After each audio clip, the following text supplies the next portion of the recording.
Estamos de volta com o Religare. Hoje eu recebo Caio César Boschi. Ele conversa conosco sobre a historiografia religiosa de Minas Gerais.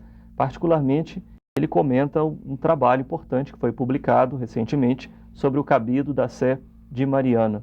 Nós explicamos, você explicou para o telespectador como era formado o cabido no período colonial, né, e a sua organização interna, os vários cargos, poderíamos dizer. Perfeito. Assim. Né? Mas quem é que formava o cabido? Era o próprio arcebispo? Tinha alguma outra participação? Como é que se estruturava esse cabido no período colonial? Exatamente. No período colonial, as coisas se passam de maneira diferente. Até porque, muito antes da própria chegada dos portugueses ao Brasil, havia um instituto jurídico do padroado, ou seja, né, os reis ibéricos, tanto de Portugal quanto da Espanha, haviam pactuado com a Santa Sé, né, que a responsabilidade da evangelização e, portanto, da catequização das áreas que pudessem vir a ser conquistadas e ocupadas por esses dois países, né, fosse de responsabilidade da coroa, das coroas ibéricas. Em contrapartida, né, essas autoridades régias ficavam com a condição, né, de fazer a indicação não apenas dos bispos, mas das autoridades eclesiásticas que fossem designadas para o ultramar ou para as conquistas, que talvez fosse a palavra mais adequada.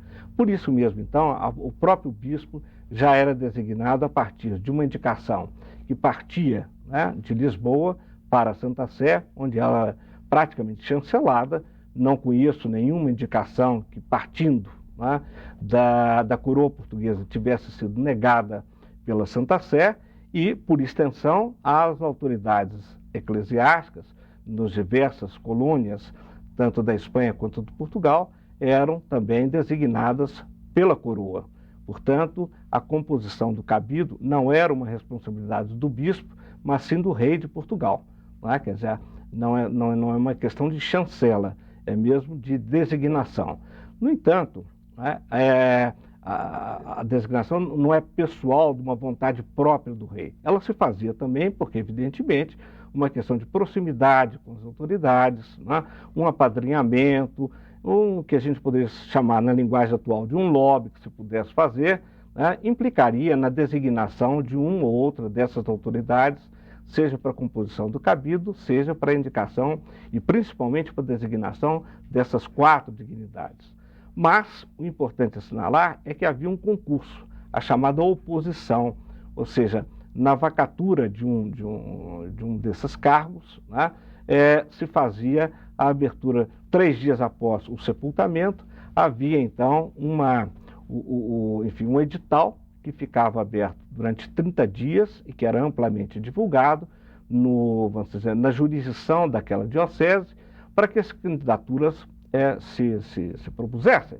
Né? Esses candidatos, portanto, entregavam a sua documentação. Aí sim, o bispo faz uma análise inicial, prepara essa documentação e encaminha a Lisboa, né?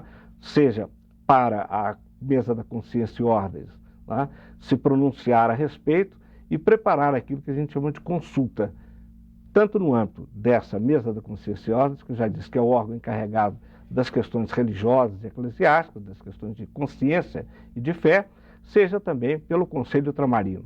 E a decisão é do rei. Mas tudo isso alicerçado aí em pareceres e pronunciamentos que começam na instância da diocese e sobem à consideração régia, passando, no entanto, pelo Procurador-Geral das Ordens e por esses 2 órgãos. Né? Mas a nomeação é do rei. Sim.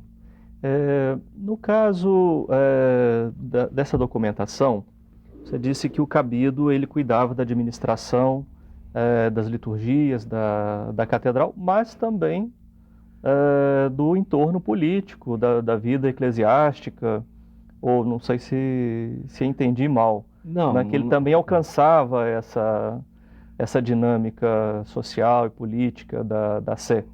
claro, a investidura no canonicato, em qualquer circunstância, né, é já uma forma de ter um prestígio social, né, de ter um relevo na comunidade muito maior do que um sacerdote, né?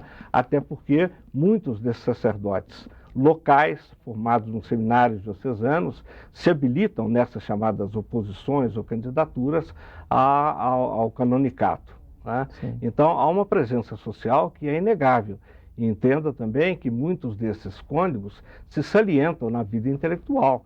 Nesse período, por exemplo, só para ficar num dos exemplos, né, o cônego Luiz Vieira da Silva, que é um homem notável, possuidor da melhor das bibliotecas do período colonial, né, e que vai participar depois da Conjuração de 1788, sendo ele, né, um celebrado e muito festejado orador sacro. Né? Quer dizer, esses cônegos também não se restringem, foi muito bem dito, a auxiliar na administração da diocese, a cuidar dessa função precípua, né, das solenidades, das horas canônicas e dos rituais mais sofisticados, né, no interior das catedrais, mas eles também se configuram como pessoas proeminentes, né, no interior da sociedade, em diversas atividades aí, eu estou citando apenas a de caráter intelectual, mas poderia, enfim, né, entender que essa participação ela é mais diversificada. Sim. Ao ler esse material, esses documentos, nós podemos encontrar alguns reflexos do cotidiano, assim, desse período histórico, né, fatos relevantes para a vida mineira e nacional. Nós também poderemos acessar isso nesses documentos? Sem dúvida. Agora, entenda que os registros que aí estão, né, configurados nessas transcrições, eles dizem respeito mais às deliberações, né, enfim, aos assuntos que são discutidos no interior dessas reuniões, que são reuniões regulares e que tratam, né, essencialmente de matérias de natureza religiosa ou das responsabilidades que esse corpo capitular tem em relação à igreja. Mas fica ali muito evidente, ou ficam evidentes, né, atrições entre esses componentes desse corpo capitular, atrições entre esse corpo capitular e a autoridade episcopal, ou em relação a outras autoridades, né, que compõem a administração da diocese, sem falar também que, sendo homens que atuam, né, socialmente nessas reuniões, né, isso não é frequente, mas ficam os registros aí, né, de participações em atividades, vamos dizer, extramuro ao próprio corpo capitular. Sim, ou seja, é possível ler a história deste período através dos documentos do Cabildo da Sede Mariana. Também, né? É evidente que não é uma documentação suficiente, mas ela ilustra, ela ilumina, né, parte da história que, insisto em dizer, não é só de natureza eclesiástico-religiosa. Acho que o entendimento do funcionamento e mesmo da proeminência que o Cabildo teve naquele período ajuda e explica, né, muito bem e melhora a compreensão de uma realidade que extrapola o âmbito meramente religioso, né, da origem da instituição. Sim. Na sua avaliação, a quem pode interessar a obra que você acaba de lançar, né, pela editora PUC Minas, através da coleção Mineriana? Eu penso que não é só para a historiografia, repito aqui, de natureza religiosa, ou para temas ligados à história da igreja ou à história eclesiástica, né?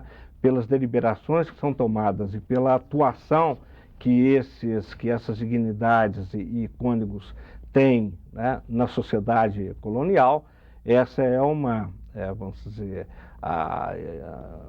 tem esperança de que essa documentação também sirva, né?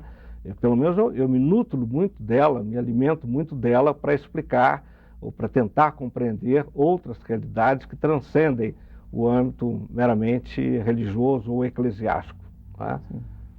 Eu agradeço muito a sua participação aqui, uma entrevista histórica. Muito obrigado, eu que agradeço. E agradecemos aqueles que apoiaram, né, todo esse seu trabalho, a FAPEMIG, a Fundação João Pinheiro, né? E a editora PUC Minas, que pode trazer a público esse seu trabalho. Muito obrigado. O Religare é um projeto de extensão do programa de pós-graduação em Ciências da Religião da PUC Minas. Para saber mais sobre nossos cursos de especialização e mestrado, acesse pucminas.br/ppgcr. Religare de hoje fica por aqui, mas você pode rever esta entrevista acessando tvhorizonte.com.br/religare. Obrigado pela sua companhia. Um abraço muito cordial e até a próxima semana com o novo Religare Conhecimento e Religião.